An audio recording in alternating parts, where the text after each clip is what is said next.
तो जैसे बात करते हैं कि योगा एंड एक्सरसाइज करते हैं, तो उसके अंदर जैसे हल्दी हो गया या फिर जौ का चूर्ण हो गया, तो इसी क्रिएटिव है, रोलर है, इनका लेप लगा के हम इसका मिलाते हैं, जो कि बहुत जल्दी ब्लड की जो स्राव हो रहा है उसको रोक सकता है। और अगर इस तरीके की इमरजेंसी कंडीशन की बात करूँ, जैसे कि अपना अवले है, तो इसमें घंटकारी का अवले है या फिर वासा अवले है, ये कोल्ड के अंदर बहुत अच्छे इफेक्ट है। इसलिए चूर्ण है, 40 पत्र जो चूर्ण है वो काम करता है। क्रोनिक डिजीज की बात करें तो अपने जैसे डायबिटीज हो गया, तो दोनों प्रकार की डायबिटीज में वसंत कुसुमाकर रस वो हम दे सकते हैं, जो एक रस होती है जो बहुत ज़्यादा जल्दी इफेक्टिव होती है और बहुत जल्दी क्योर करती है। यहाँ हालांकि मॉडर्न के अंदर तो इसका डायबिटीज का वो है कि देते जाएंगे दवाइयाँ और देते जाए, लास्ट में इंसुलिन पे जाके खत्म कर देते हैं उसको, डायबिटीज होता है।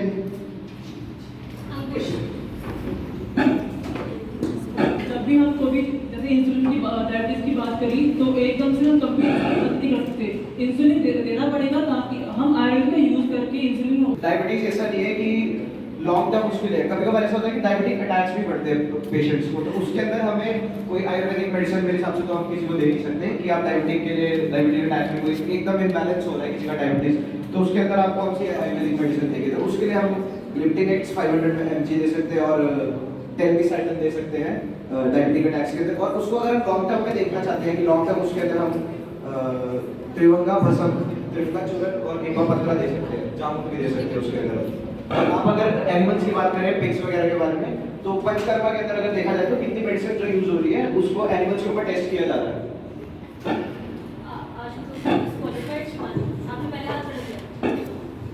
तो अगर बात हो रही यहाँ पे इमरजेंसी मेडिसिन की है, उसके अलावा अभी बोला गया कि जो डायबिटीज़ है उसमें एकदम से अटैक आ रहा है, कोई भी डिसीज कभी भी एकदम से नहीं जनरेट होती है, वो हमेशा कुछ सिम्टम्स प्री सिम्टम्स शो करती है। और ये जो चीज़ है ये हमारी जो आयुर्वेद है उसके अंदर जो 1000 years बैक मेंशन था, जिसे हम षट क्रियाकार कहते हैं, उसके अंदर ये चीज़ ऑलरेडी मेंशन है, अगर सिम्टम्स प्री सिम्टम्स आ रहे हैं और इंसान कुछ सावधान नहीं है तो वहाँ पे गड़बड़ हो जाती है। बट एक फिजिशियन अपनी यूनिटी लगाकर ऑब्वियसली उन प्री सिम्टम्स को पहचान कर उसे ट्रीट कर सकता है विया आयुर्वेदा। और जहाँ तक रही बात अटैक्स की, तो आई डोंट थिंक सो किसी भी डिसीज के एकदम से अटैक करते हैं, वो धीरे धीरे आपके बॉडी के अंदर। अंकुश, सबसे पहले तो जिन्होंने जैसे इन्होंने बोला कि जब भी प्री सिम्टम्स आएंगे तो पेशेंट जब भी हमारे पास आते हैं वो हमेशा व्यक्त अवस्था, जब भी कोई व्यक्त अवस्था होती है, अतिव्यक्त होती है, तभी पेशेंट आते हैं हमारे पास, तो तब उसके क्योर के लिए हमें हल्का हल्का एलोपैथी और साथ में आ रही है, जिसकी वजह से हम उसको ट्रीट कर सकते हैं। इसकी बात कर रहे हैं, हमारे आयुर्वेद का प्रिंसिपल है कि हम हेल्थ भी मेंटेन कर सकते हैं। आप बोल रहे हैं कि साइकिल हेक्टिक है, नो डाउट। आयुर्वेद में दिनचर्या का मेंशन किया गया है, ऋतुचर्या का मेंशन किया गया है, रात्रिचर्या का मेंशन किया गया है, आहार विहार दिया गया है। अगर हम वो चीजें स्टार्टिंग से फॉलो करेंगे तो हम इन क्रॉनिक डिसऑर्डर्स में आएंगे ही नहीं। दूसरी चीज, आप हृदय रोग की बात कर रहे हैं, इसके ऊपर भी हमारे पास हृदय भेद, रक्तचाप, लाकर बटी, पुष्कर, मूल चूर्ण, अर्जुना, अरिष्ट उपलब्ध हैं। और एक टाइम पे अर्जुना का इंजेक्शन भी आता था। अभी भी गुजरात में आयुर्वेदिक हॉस्पिटल है जहाँ पे स्ट्रोक को, एमआई को आयुर्वेदिक इमरजेंसी की हेल्प से हैंडल किया जाता है। जैसे कि मैम आपने कहा कि ये सब यहाँ पे मेडिसिन है और गुजरात में मिलती है, अगर बीमारी यहाँ है पंजाब में तो हम नहीं आएंगे कि तब तक पेशेंट मर जाए।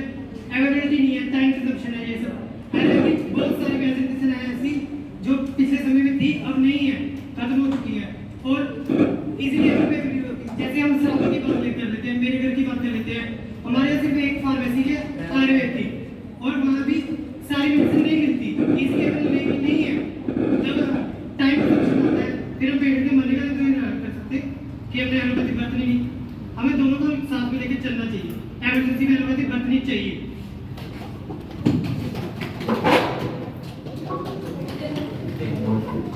जैसा कि अभी आपने कहा कि इमरजेंसी में अगर हमारे पास आयुर्वेदिक दवाई नहीं है तो फिर उसको मिक्सोपैथी से ट्रीट नहीं करना चाहिए, उसको एलोपैथी में आप भेज दीजिए, उसको ट्रांसफर कर दीजिए, वो प्रॉपर एलोपैथ ले सकता है। हमें अगेंस्ट है कि मिक्सपैथी नहीं होनी चाहिए। एलोपैथी है तो एलोपैथी से ट्रीट करो, अगर आयुर्वेद है तो मिक्स आयुर्वेदा नहीं करे।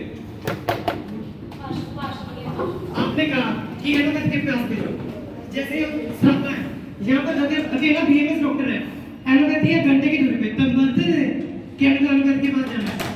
एमरजेंसी है भाई, एमरजेंसी के जाते हैं।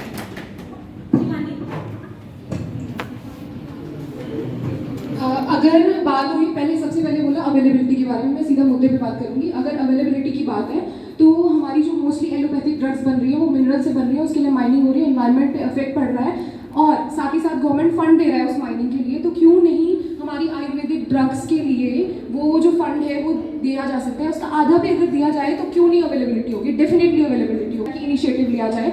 दूसरा मैं कहना चाहूँगी कि इन्होंने कहा अगर 1 घंटा दूर हॉस्पिटल है तो हम क्या करें, है ना। तो this is a imaginative situation, हमें नहीं पता कि कौन सा पेशेंट किस टाइम पे किस जगह प्रेजेंट है, राइट। अगर कोई कार्डियक का पेशेंट है, लेट्स सपोज मायोकार्डियल इन्फार्क्शन है, जैसे हम हृदय में फर्दर क्लासिफिकेशन कर रहे हैं आयुर्वेदा में, तो अगर आयुर्वेदिक डॉक्टर सबसे पास में है, he will definitely give the churnas that are given in the Ayurvedic Samhitas, in Sushruta Samhita, Sutrasthan and Chikitsasthan as well, in Charak Samhita।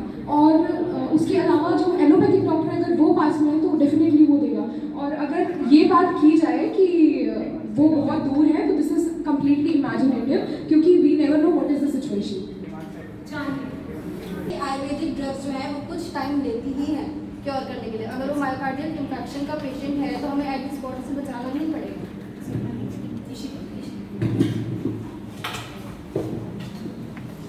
आप कह रहे हैं आयुर्वेदिक मेडिसिन टाइम लेती हैं। सबसे पहली बात, इट्स अ मिथ। इमरजेंसी का मतलब आचार्य चरक को भी मालूम है, ये सिर्फ एक मिथ है। हमारे पास रस औषधियां ऐसी हैं जो इंस्टेंट रिलीफ करती हैं।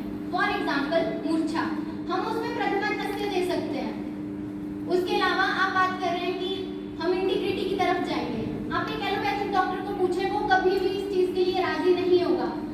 इंडियन मेडिकल एसोसिएशन इस चीज के लिए वार्न ऑलरेडी कर चुकी है कि आप अगर दोनों पैथीज को इंटीग्रेट करेंगे तो उसके आपको साइड इफेक्ट्स मिलेंगे जिसका आप कुछ नहीं कर सकते।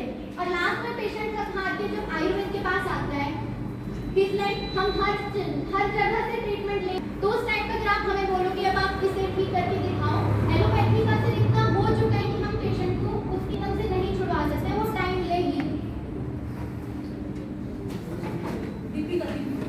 करना है। हम यहाँ पे आयुर्वेद को एक दूसरे के साथ सपोर्टिव वे भी यूज करना चाहते हैं। जैसे कि डॉक्टर आपने कहा कि हमारे पास मेडिसिन अवेलेबल है या फिर वो पेशेंट हमारे पास इस कंडीशन में आ रहा है कि हम उसे क्योर नहीं कर पा रहे हैं, ऐसा नहीं है। अगर उसे एलोपैथी के साथ साथ आयुर्वेदिक कंसेप्ट दिए जाएंगे तो उसे क्योर करने के चांसेस ज़्यादा बढ़ जाते हैं। और मुझे नहीं लगता कोई भी ऐसा एलोपैथिक डॉक्टर है जो योगा प्रिस्क्राइब नहीं करता अपने पेशेंट को या डाइट चार्ट नहीं देता है। It's also common part of दिनचर्या एंड ऑल। और रही बात हमारे जितने भी हम फॉलो करते हैं दिनचर्या या इन चीज़ों की बात करें तो इसमें आहार सबसे मेन पॉइंट में आता है। अगर हम आहार की बात करें तो आजकल बिल्कुल भी जो हमारे पेस्टिसाइड वगैरह यूज़ होते हैं वो फूड में किसी न किसी तरीके का एडल्ट्रेटिव डालते हैं, जिसकी वजह से प्रॉब्लम होती ही है खाने में और इंसान को बीमारियाँ तो होंगी उन सबसे। और आपका कंजम्पशन का मेथड डिपेंड करता है। अभी अगर आप अब जो मधु और घृत है उसको आप अगर अलग अलग लोगे तो दोनों की क्वालिटीज अलग है और दोनों अच्छे से काम करेंगे अकेले अकेले। बट अगर आप उसको सम मात्रा में मिक्स करके कंज्यूम करोगे तो वो भी विष की तरह काम करेगा। यहाँ पे ये नहीं हम बोल रहे कि ये पैथी गलत है या वो पैथी गलत है कि वो आगे ये गलत है। हम बोल रहे हैं कि कोई भी चीज़ को अगर आप गलत वे से यूज़ करोगे या एक्सेसिव वे से यूज़ करोगे तो वो आपकी बॉडी में कोई ना कोई उपद्रव को रिप्रेजेंट करेगी, कोई ना कोई कॉम्प्लिकेशन आएगी। और इवन आजकल एक और पॉइंट है, इवन आजकल अगर आप डिप्रेशन या इंसोम्निया के पेशेंट हो और अगर आप एलोपैथिक डॉक्टर के पास जाओगे या अगर आप आयुर्वेदिक डॉक्टर के पास भी जाओगे तो वो भी आपको मेडिसिन से पहले वो आपको योगा और लाइफस्टाइल देंगे, ठीक है। मैम मोस्टली बात क्या है ना कि जो नेचुरोपैथी फॉलो कर रहे हैं उनको आयुर्वेदा का नॉलेज है, वो आयुर्वेदा प्रिस्क्राइब कर सकते हैं और आपके रिजल्ट्स के लिए वो मॉडल दवाई लिखते हैं ताकि वो पेशेंट उसको लगे कि अच्छा डॉक्टर ये जल्दी ठीक कर पा रहा है। तो बार बार पे न्यूरोसाइट्रिन दे देते हैं ताकि एंटी एलर्जेटिक का काम करे, पर हमारे लिए उसके लिए बहुत सारे ऑल्टरनेटिव्स हैं जैसे रिस्टेंटिक को एज अ स्लीप टैबलेट्स भी लोग यूज करते हैं, नींद नहीं आती तो वो लेते हैं लोग। अगर लिवोसिप्रापिन की बात की जाए, अगर किसी को कफ है तो हम लिवोसिप्रापिन के साथ साथ हनी टाइप से देते हैं। इट्स एन आयुर्वेदिक फॉर्मुलेशन, तो इसमें भी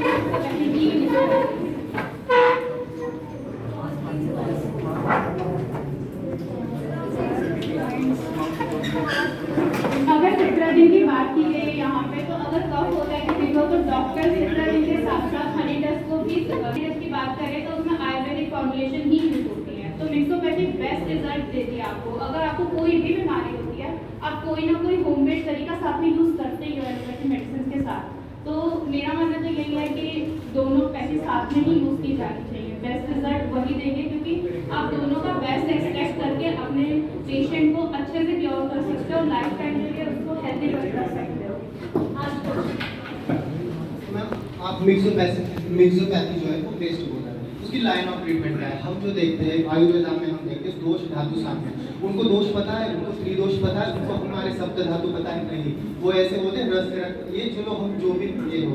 इसके बाद वो अगर वो गए पेशेंट के पास, हम देखते हैं उनका आहार विहार देखते हैं, उसके बाद वो गए उन डिसीज बोलेंगे, वो सीधा उस कॉज के ऊपर ड्रग दे देते हैं। हम क्या करते हैं, हम पूरा उनका दिनचर्या पूछते हैं, उनका ये आहार विहार। एक इजी एग्जांपल है, अब मैं किसी एलोपैथ डॉक्टर के पास जाऊँ, वो बोलते हैं अगर बॉडी को ठंडा रखना दही खा लो, पर हमारे महर्षियों ने कहा है कि दही का जो वीर्य है वो उष्ण है, वो नहीं लेना है आपको पित्त में। वो उसके साथ साथ वो दे देंगे एंटीबायोटिक्स, वो क्या करेगा, वो पित्त को बढ़ा देता है। और तो फिर ये हमारा लाइन ऑफ ट्रीटमेंट जो अलग है, वो हम त्रिदोष को देखते हैं, उनके आहार विहार को देखते हैं, हम धातु सामने पे ये करते हैं जो एलोपैथ को नहीं पता। तो हम इसीलिए चाहते हैं कि एलोपैथी अपने जगह ठीक है, पर ये पेशेंट के कंसर्न के ऊपर रहना चाहिए, और हम आयुर्वेदा को डैमेज नहीं करना चाहते, क्योंकि ये बहुत सारी चीजें जो है वो आयुर्वेदा से ही एलोपैथ में ली गई है।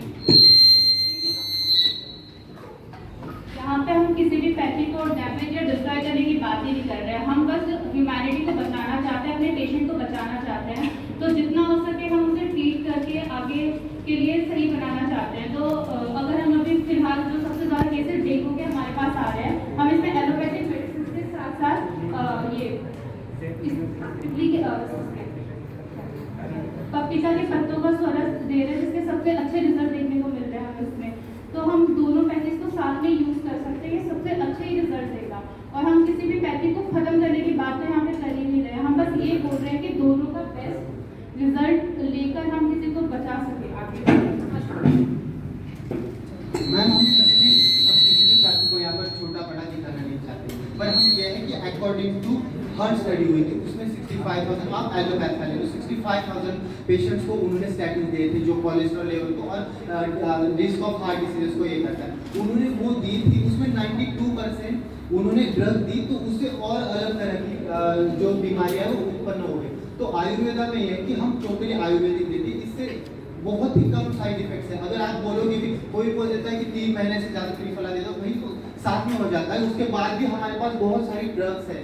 तो इसीलिए हम आयुर्वेदा को, और ये आप बोल रहे हो कि हम आयुर्वेदा के लिए क्यों ये कर रहे हैं, ये हमारी ट्रेडिशनल मेडिसिन है, इसमें सारे कुछ डिसीजेस के लिए बताया गया है, सारे कुछ सर्जरीज है, इसमें एनेस्थीसिया, बस इसमें लैक ऑफ रिसर्च की जरूरत है। लैक ऑफ रिसर्च की वजह से ये सारी चीज़ें हो रही है। जिसको अटैक हुआ है, तो उस मोमेंट में हम उसको एसिटाजोलामाइड मेडिसिन प्रिस्क्राइब करते हैं। हाँ, पर डेफिनेटली उसकी रूट कॉज को खत्म करने के लिए हम उसको नर्व टॉनिक, जिसमें अश्वगंधा होता है, वो देते हैं। अगर उस टाइम में जो पेशेंट है उसको आयुर्वेदिक इमरजेंसी कंडीशन में कौन सी मेडिसिन दे पाएंगे? नर्व टॉनिक तो नहीं वर्क करेगा। जैसे कि जब कोविड आया था तो आयुर्वेदा के लिए टर्निंग पॉइंट था, तो उसमें मिक्सोपैथी भी चली थी और अकेले आयुर्वेदा भी चला था। तो द हिंदू के एक रिपोर्ट में अकॉर्डिंग टू मिक्सोपैथी उसका सक्सेस रेट 66.4% था और आयुर्वेदा का 80 to 95% था। तो ओनली आयुर्वेदा अगर फॉलो किया कोविड-19 में तो उसका सक्सेस रेट ज़्यादा था मिक्सोपैथी से। अब मैं देख सकते हैं इसमें जैसे मिक्सोपैथी के फेवर में ही बोल दिया कि कोविड के समय में हमने मॉडर्न भी यूज़ किया और आयुर्वेद भी। मॉडर्न कैसे यूज़ किया हमने? बताता हूँ। जैसे मैं मॉडर्न ने बनाई वैक्सीन, पर लेकिन कई लोग डर गए थे जिनको नहीं पता था कि वैक्सीन अच्छी है, और उन्होंने क्या किया, आयुष काढ़ा पिया कि इम्यूनिटी स्ट्रॉन्ग की, और उनको आयुर्वेद कोविड हुआ भी नहीं, क्योंकि उन्होंने इम्यूनिटी अपनी इतनी स्ट्रॉन्ग करी, उनको वैक्सीन की